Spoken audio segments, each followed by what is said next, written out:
Well, today, Kat, I posted in our Fat Life profile telling people that we're alive.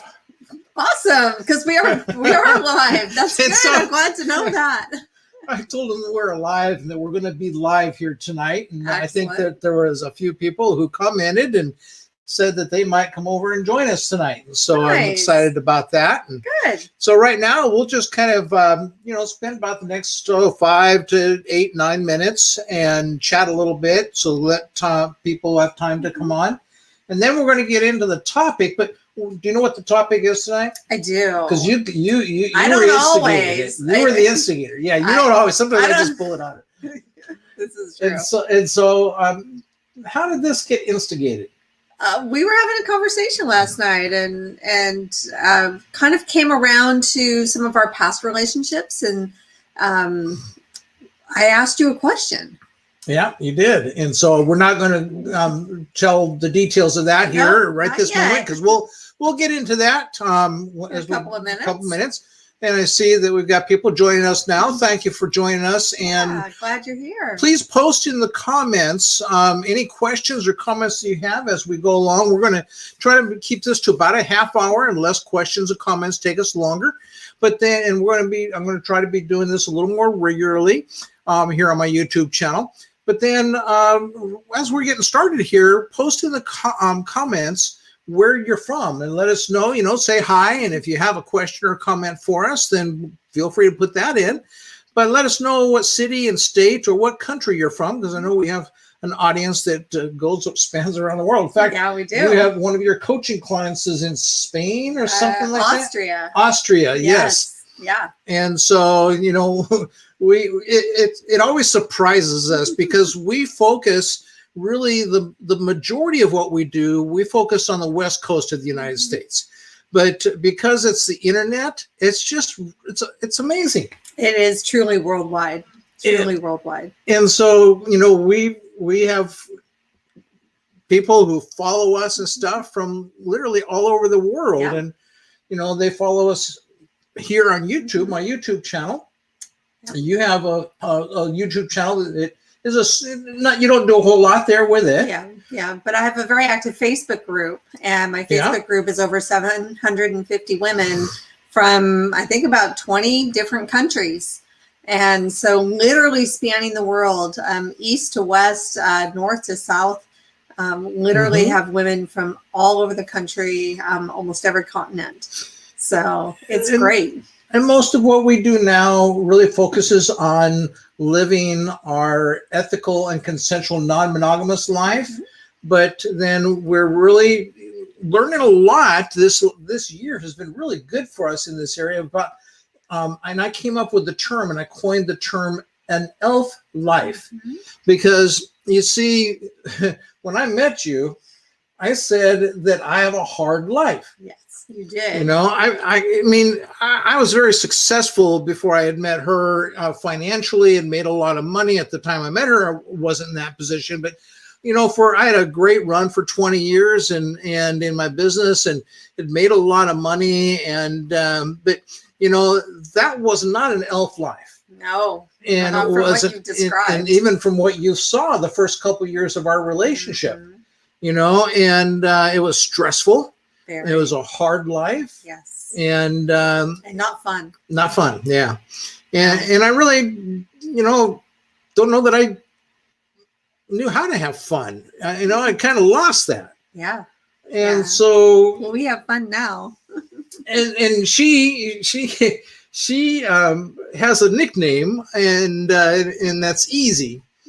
And what town was that in Washington? LaConner. Yes, we were in LaConner, little seaside town in Washington, and we said, let's go get ourselves a beer, and we went into this seaside bar, and long old-fashioned bar, heavy wood. Been there for a long time. They've been there for a long time, and we just sat down, and on these two chairs. There was many chairs we could have sat on. And this is probably about 5 years ago now. Yeah. And so we got our beers and we're drinking our beer and having our conversation. And then started to chat with the person pouring beer, and I forget how it came about, but she said something about that we are sitting in very special chairs. Mm-hmm. In fact, then she showed us if we sat back, and there's a little plaque right where our bellies were, Yep. and about whose chair that was, and whose chair were we sitting in. I was sitting in Easy's chair. That's right. She was sitting in Easy's chair. And we busted up on that one because that's her nickname. That's my nickname. And there I was. And his was Loverboy. Yes. And that is definitely one of his nicknames. He is a lover boy. Yes, he indeed. Loves to love. Yes, I do. He loves to love. And so that was a lot of fun. It was a lot of fun in there, yes. and we'll have to go back there someday. We will check out those 2 chairs. Absolutely, yeah. Well, welcome. We got a couple of people here, so so thanks for joining us, and we're going to go ahead and get into the topic here. We usually come on about 5 minutes early. This time it was just 2 or 3 minutes early, and we then just chit chat a little bit and to let people come on board to join us. And as we go through, we're going to be talking, probably for about 30 minutes. And we're just going to have a conversation, the two of us, and let you join us in our conversation. But we'll also have the conversation then with you. Yeah. And we started this conversation last night. And so we're going to have, let our audience join us in our conversation. And you can do that by just putting a comment in. We'll be able to see it and read it here. Yeah. See here someone that's saying, hi, Dominic, appreciate your commenting and appreciate your showing up.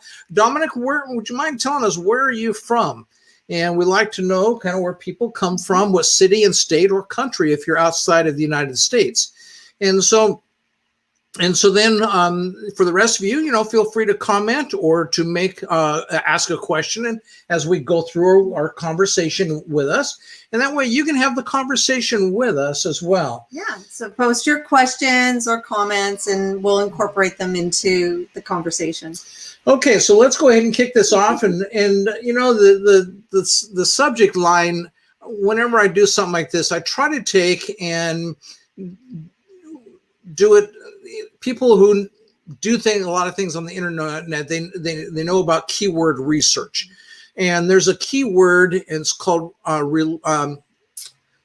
relationship rules, and that's a keyword phrase, 2 words actually, but that gets like 44,000 people every month that look for on the internet relationship rules, and so that's where I went ahead and thought, well, because I was going to call it liberated relationships, but then, what we've done is we've liberated ourselves, because we lived, and it's what we talked about last night. We lived in relationships that had a lot of rules. Lots of rules. And today I had someone contact me that he's 22 years old, and he's engaged, been with this gal for quite a few years.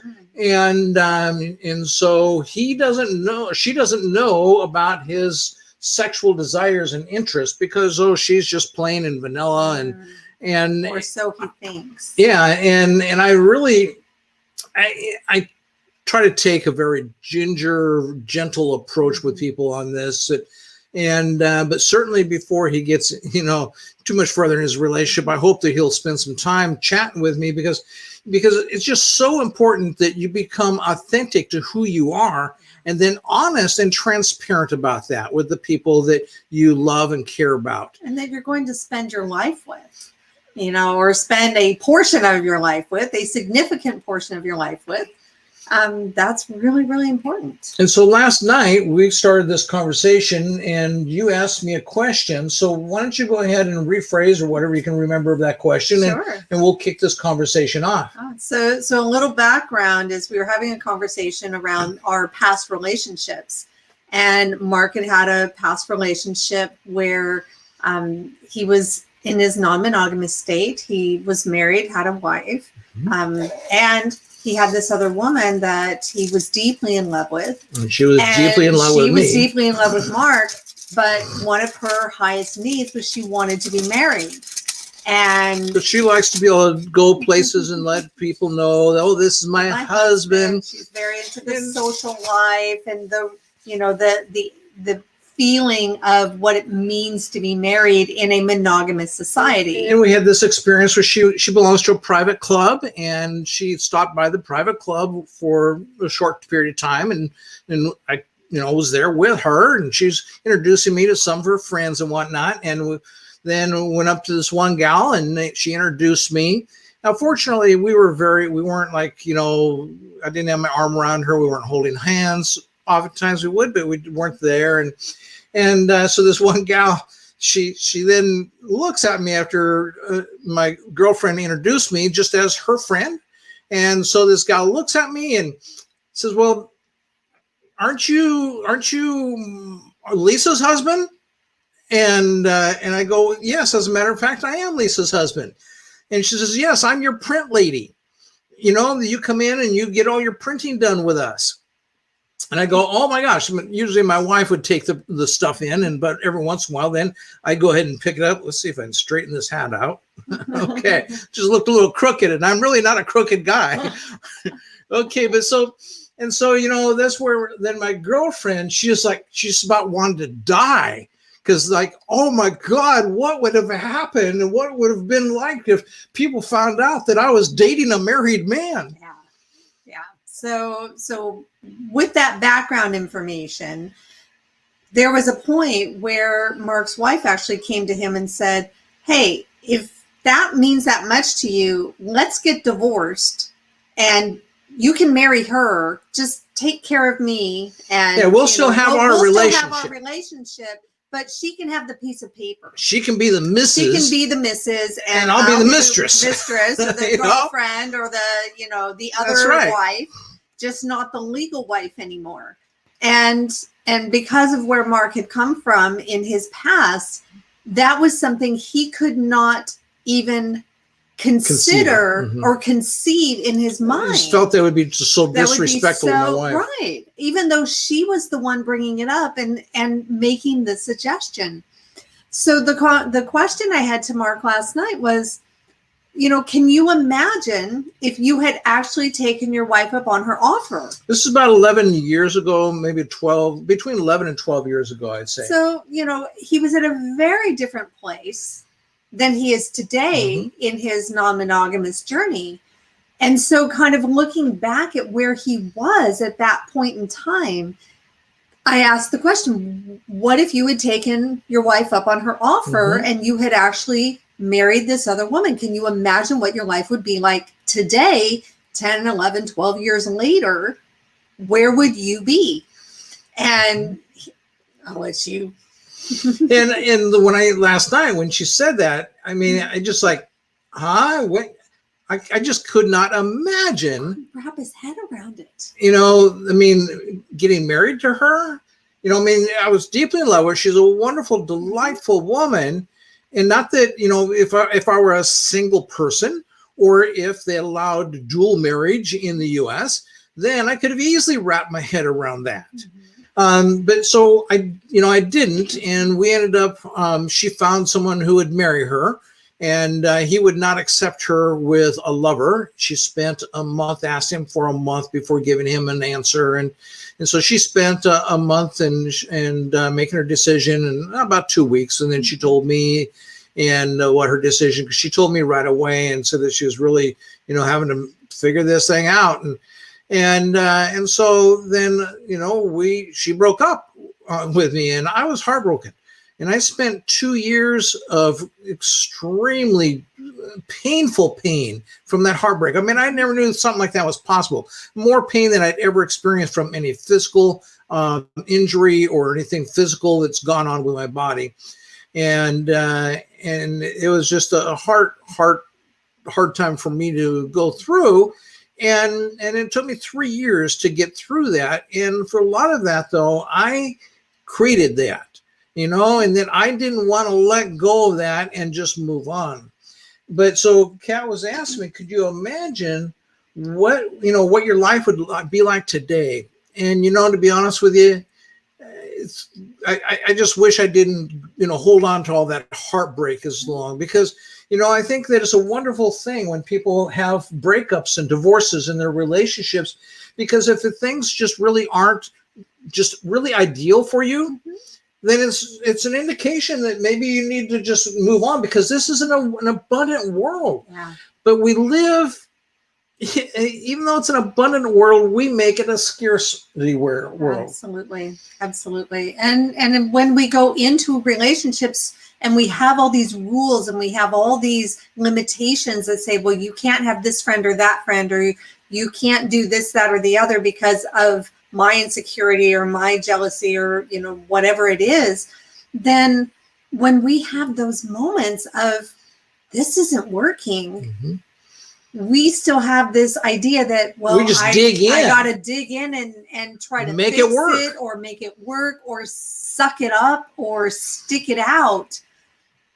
But that's more painful than actually saying, you know, this isn't working. It's time to go. You know, and I send you off with the best of intentions, and let's move our separate ways. That's what became of your asking me that question last night, and the conversation that we had, just a short conversation. But, you know, it just like, oh my God, my life, because my life is such a beautiful, lovely, wonderful life.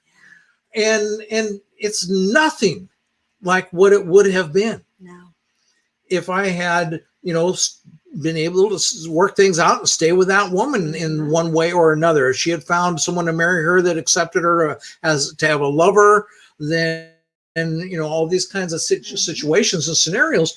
But, you know, I would have been this secret lover, you know, and her parents had met me, but, you know, and knew about her relationship with me, and she knew that I was married, and, you know, they're all a good Lutheran church family, and that didn't, you know, wasn't really popular, let's just say, you know, and so, you know, what really got us to thinking and talking on this was that, yes, I came from, in that my open marriage at that time in my life was a very limiting and restrictive marriage. Even though it was an open marriage, it was not a liberated marriage, or liberated relationship.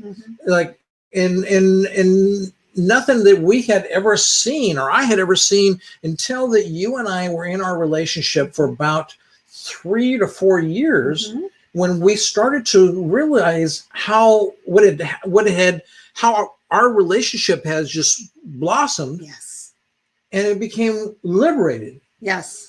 And there's a big difference between having like an open relationship or a non-monogamous relationship, or whether you're a swinger or polyamorous or have friends with benefits or open relationship or whatever the configuration is. And so, you know, then I had a lot of rules when my wife and I, after 27 years of marriage, we opened our marriage, and we had a lot of written rules. And I used to even teach people in courses that small courses, and what, you know, like hour-long, 2-hour-long courses that I would give, and teach them about the importance of having a written, what are called written relationship agreement. Yep. And it was just a bunch of rules, but then that meant that it was agreements that my wife and I made. But then anybody that we got into relationships with, then they had to follow those rules as well. Right. Now, whether it was right for them or not. That's right. And everybody that I ever got into a relationship with, then they followed those rules. It didn't always feel right to them. But then my wife finally met somebody that wasn't going to follow those rules. And that's another story for another time. But, you know, and so when we got into our relationship, and so when we got into our relationship, you were in another relationship with another guy, and you had rules in that relationship. We did. And because again, this was very common, and it's still very common today when people go into, especially polyamorous relationships, where you're having multiple romantic and sexual connections with people, that you're creating these agreements. Oh, yes, enjoy. That you're creating these agreements or these boundaries or these kind of configurations that say, well, this is okay, but this isn't. This is good to a point. Like one of the rules that you had with your boyfriend was that he was the only guy in your life that could have bareback sex with you. Right. You know? And so even though our relationship was much deeper than your relationship with him, yeah, we had a much better sex life than you had with him. yes. That, you know, because I wasn't going to violate that rule. Mm-hmm. And neither was I. And nor was Kat. And it wasn't fair to either one of us. No. But that was the agreement, because that's what people do in these open relationships. You make these agreements. My wife we had a list of little silly things. Like, you cannot tell anybody that you're in a relationship with anything before you have told it to me. Now, that little rule came about because I was having this issue with these sores in my mouth. And so I went to the doctor to get them checked out. I thought, well, maybe that's throat cancer or something. I don't know. I just wanted to make sure I got it checked out. And no, it was just a very stressful time in my life. There was a lot of stomach acid coming up at night, and it was causing that issue. And so when I got out of the doctor's office, well, as soon as I had stepped out the door, my phone rang, coincidentally, and it was my girlfriend. And so I told her, because she knew what had been going on for a couple of weeks. And so I told her, nothing to worry about. It's not cancer. You know, it's just my stress. And so then on the way home, you know, I called my wife and I gave her the news. And I happened to mention to her, you know, that as soon as I got out of the doctor's office, and my girlfriend had called. And so I let her know. And my wife got upset at that. Because, you see, my wife was someone who was a very insecure person, had a very low self-image. And so we had a lot of rules to maintain her insecurity so that she was never in a position to be very threatened. For instance, I was very careful not to date anybody that would make my wife feel insecure in her looks. Okay. You know, she was a pretty good looking woman. You know, she was not a 10, but she was a good looking woman and a nice figure and shape and kept in decent shape. But then, you know, so we had a lot of written rules. And some of those rules were developed as things would go along and come up. And then it's like, oops, yep, I probably shouldn't do that. And they were always to protect her insecurity. Yeah. And other rules were to protect fears. Fears about, well, my gosh, you know, what if you find someone that you fall in love with that you want to take and have them in your life and more than me? Yeah. Or a big one, especially like with my situation, was STIs. It's like, well, you can have bareback sex with me, but you can't have it with anybody else because I don't want you bringing home any, you know, sexually transmitted diseases.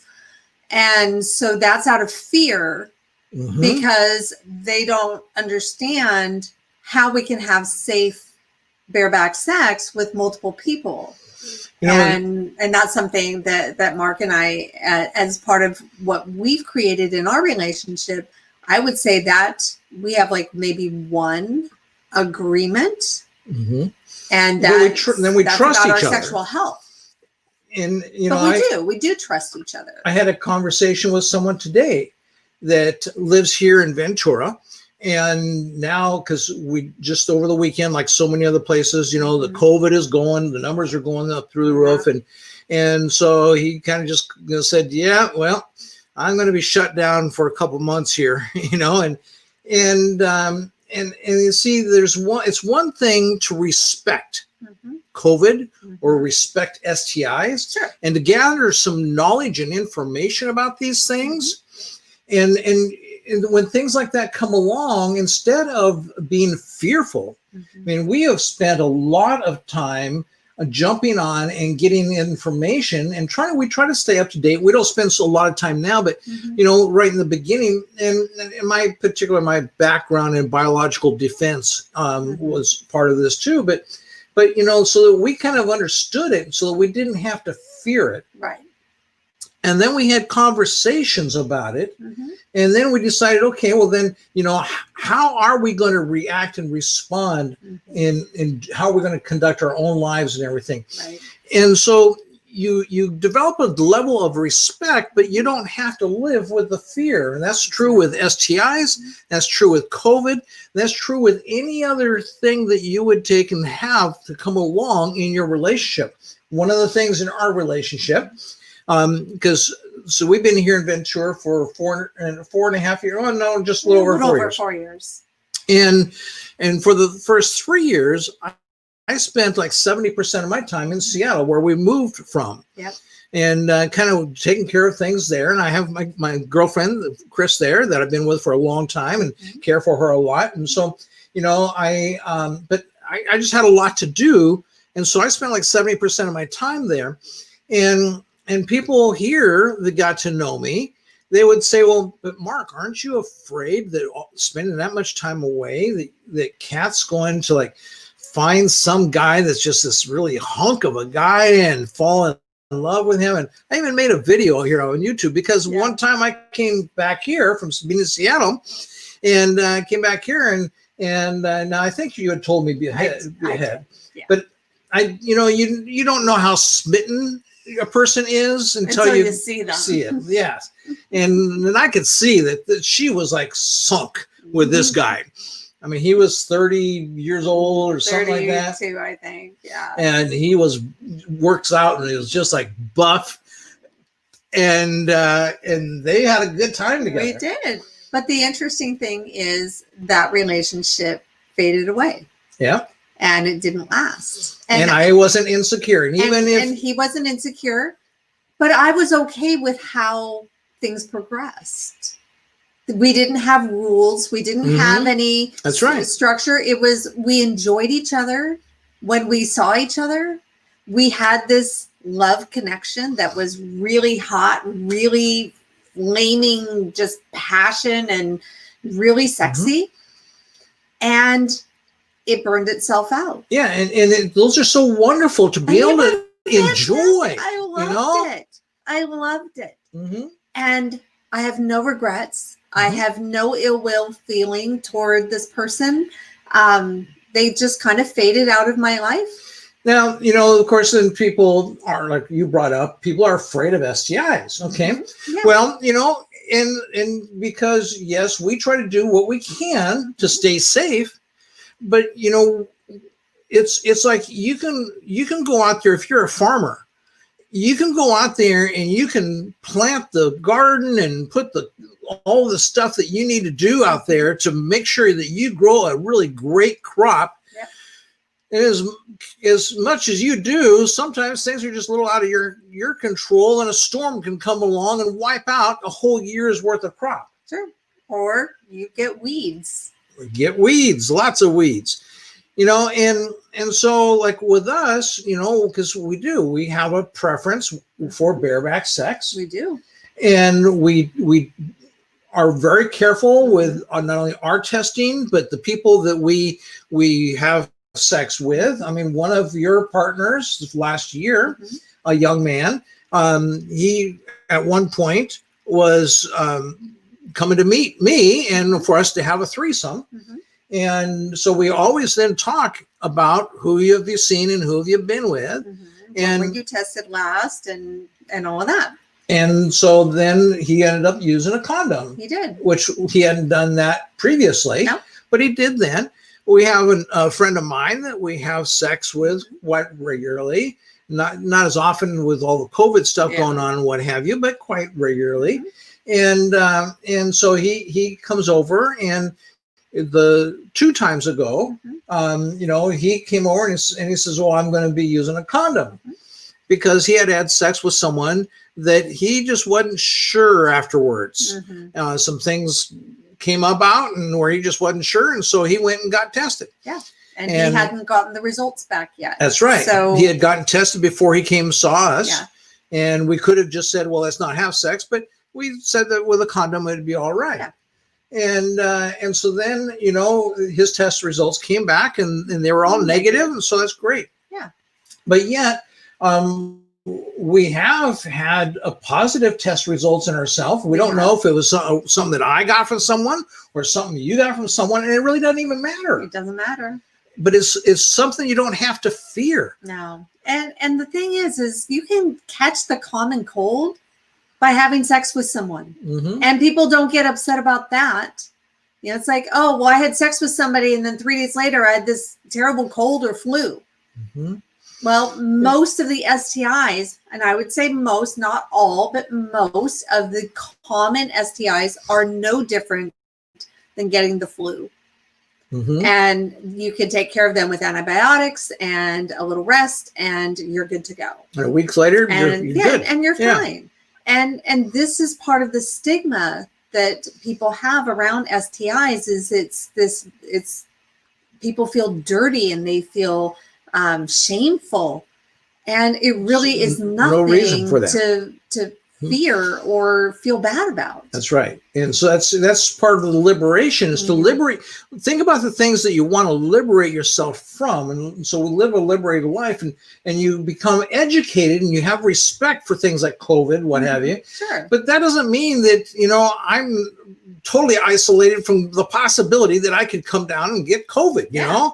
I mean, we do go to the store to get groceries. We do. And so, you know, there's nothing that is 0% risk and totally, you know, without risk, but we're not going to live our lives in fear. And so we've learned to live liberated lives. And we talk about things, and we then, in talking about things, we, you know, and educate ourselves, and then we come up with our criteria for how we're going to live our lives. And it's not based on fear.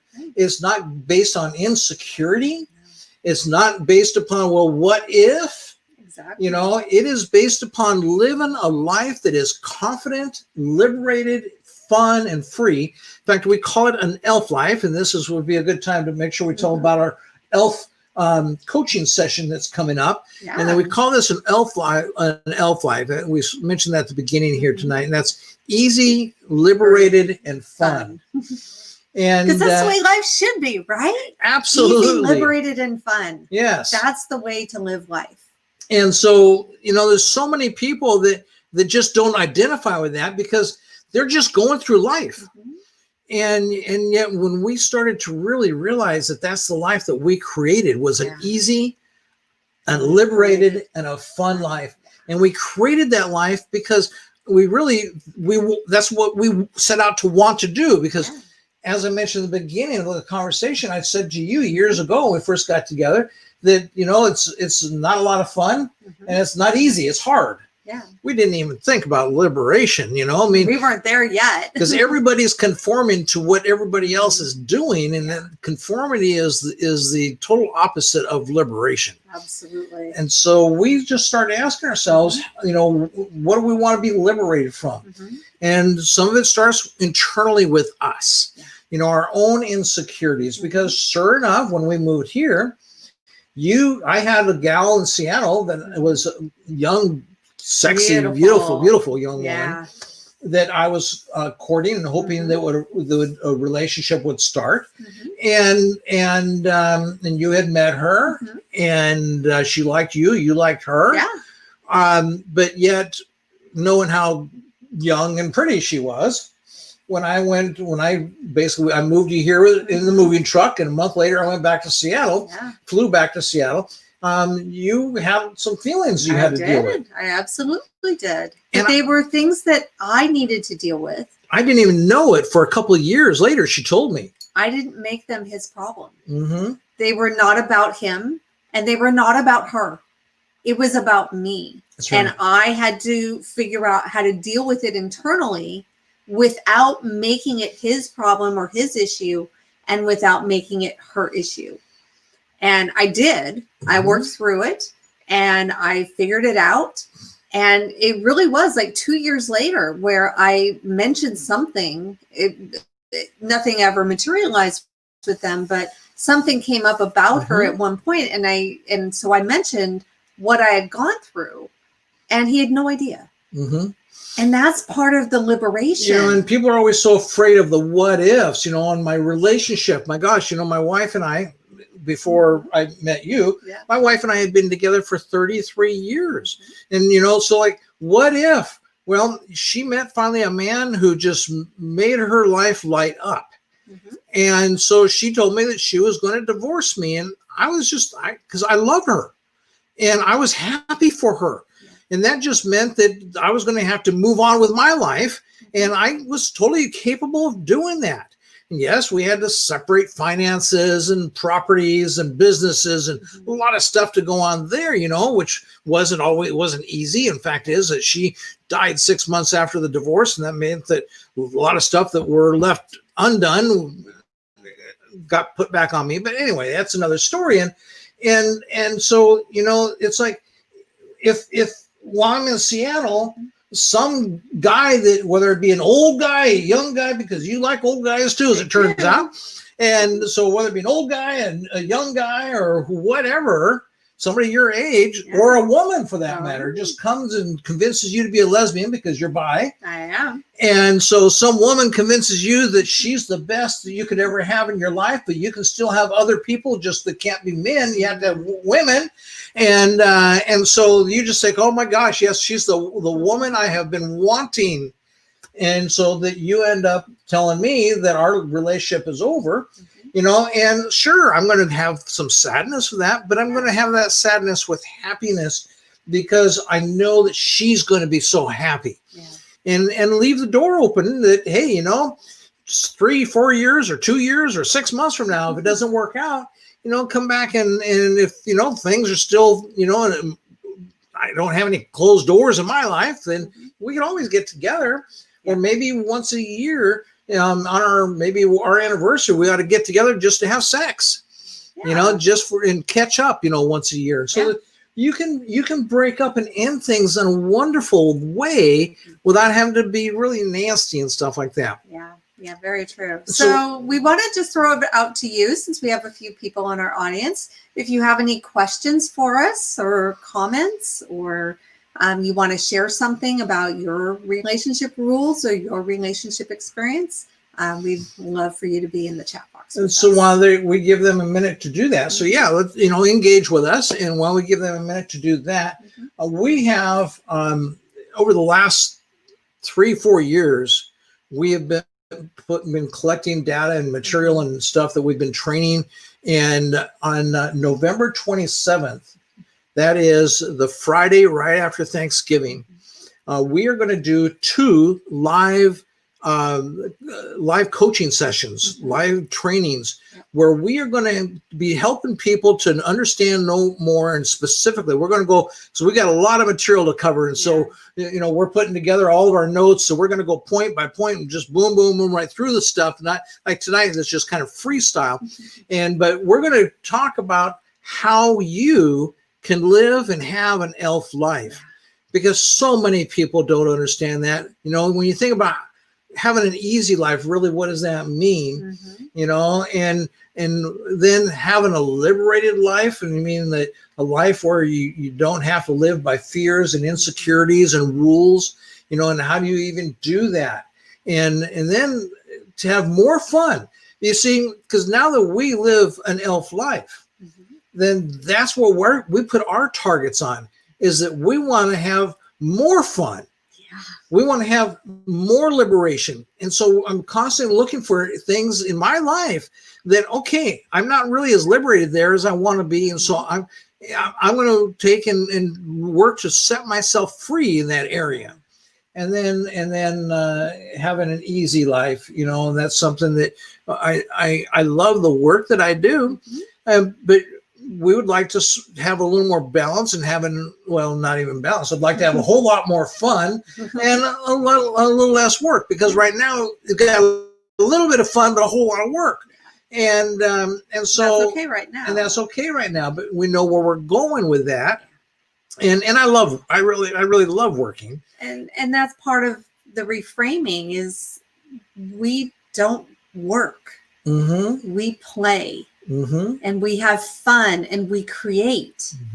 And so, while we work and we have, our jobs, the things that we do, the businesses we create, the programs and things that we offer, we enjoy every moment of it. So that's, and it's really not work. It's easy. that's what kind of last night we were talking before we got into this conversation. We are talking about the difference between, because we're going over some of the points that we're going to be talking about on the 27th. And so we talked about the difference between having a common life, even if your common life is a non-monogamous life, and having an extraordinary life. And we love the life that we live today. And that's when she asked me, can you imagine, your life if you had, gotten married to that woman?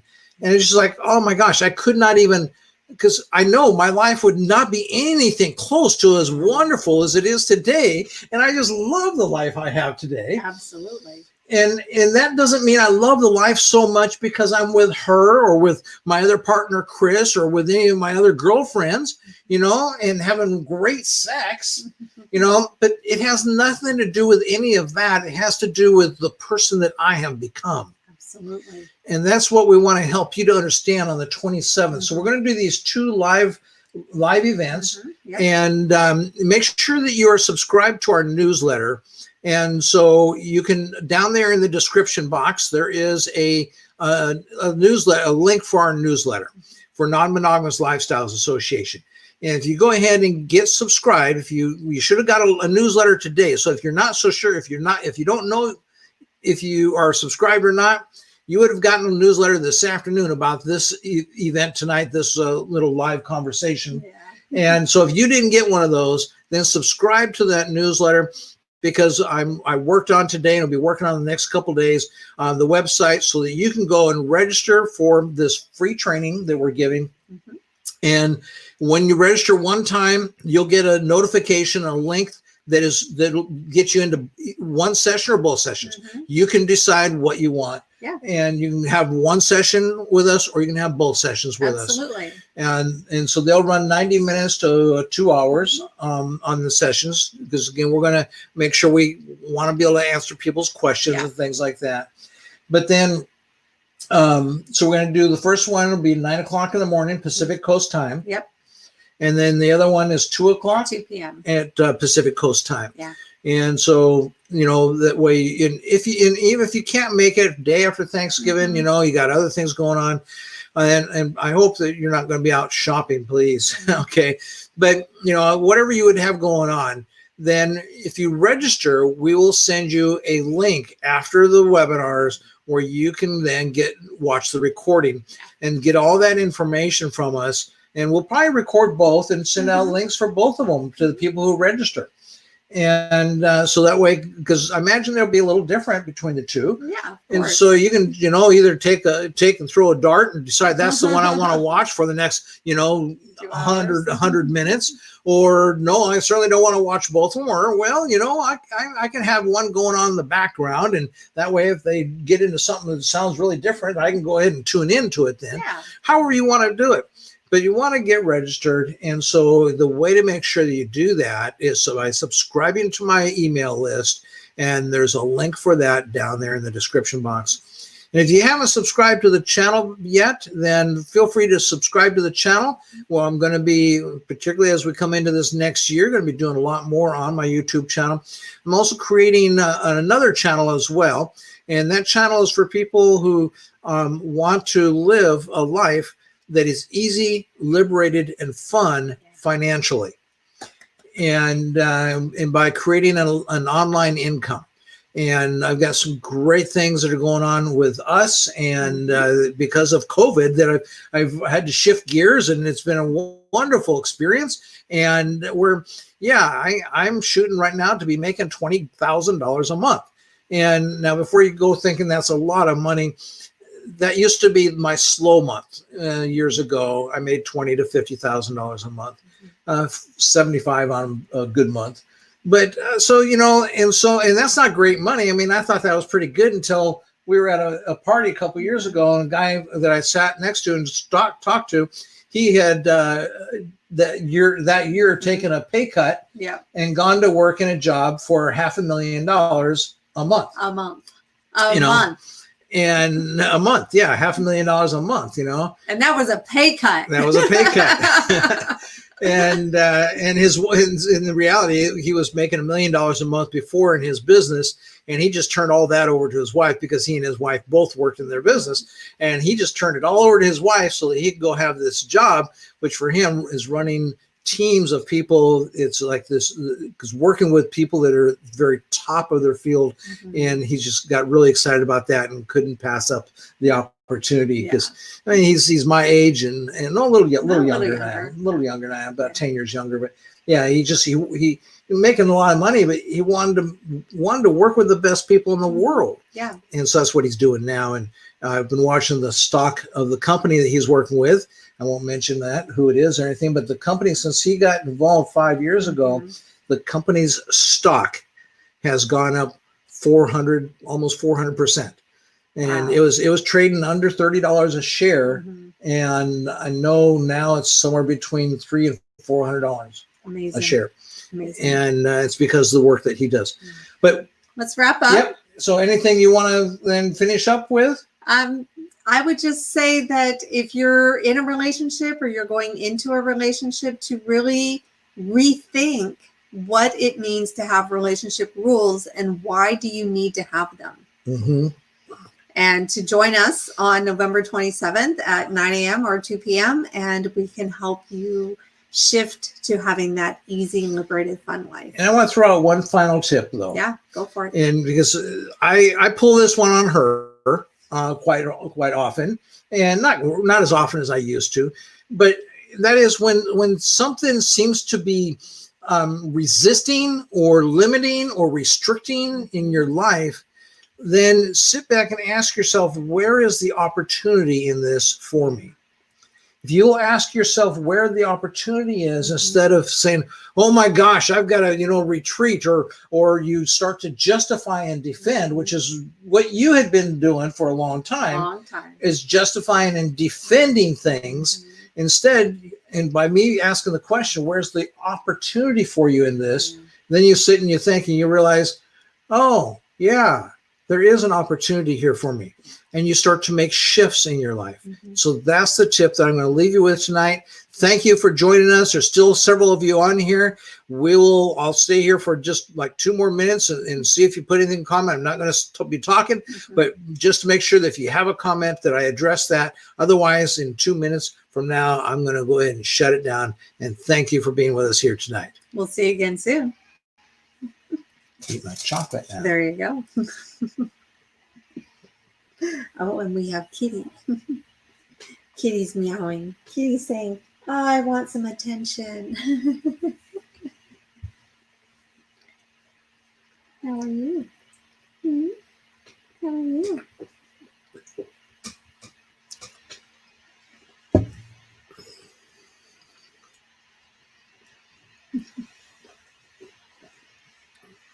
Two minutes seems like a long time. It does seem like a long time. So we may just go for another 30 seconds or so. So thank you so much for being here.